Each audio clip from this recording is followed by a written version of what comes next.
ចូលឆ្នាំខ្ញុំហូរទឹកភ្នែកអើយសែននឹកស្រុកប៉ុនពេនឹកដឹងបនចូលឆ្នាំខ្មែរខ្ញុំចាំឆ្ងាយស្រុកឆ្ងាយពុកឆ្ងាយម៉ែមិនបានជុំក្បែរច្រើនឆ្នាំណាស់ហើយមកផ្ញើវាសនាធ្វើការស្រុកគេយើងឈាមហូរដូចទន្លេគ្មានពេលសម្រាប់លះលហើយសងខំថ្ងៃមួយនឹងបានដល់ត្រើយផុតទុកបានស្បើបានវិលជួបជុំគ្រួសារដើម្បីក្រពេញជុំនាងទៀមក្រធ្វើជាពលករស្រុកគេដតី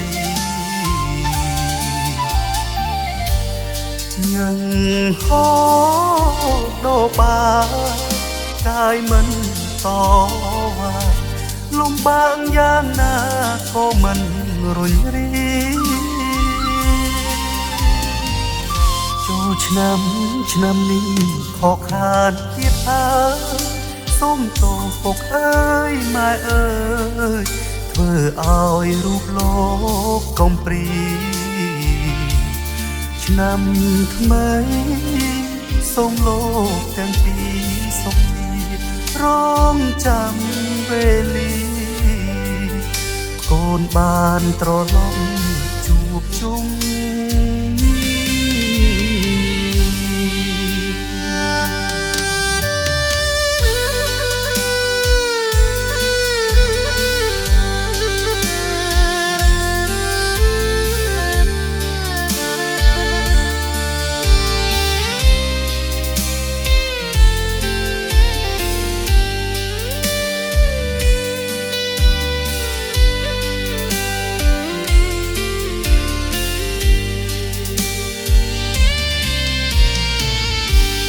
ដើម្បីក្រពេញជុំនាងទៀមក្រធ្វើជាពលករស្រុកគេដតីញ៉ឹងហោដោបាកាយមិន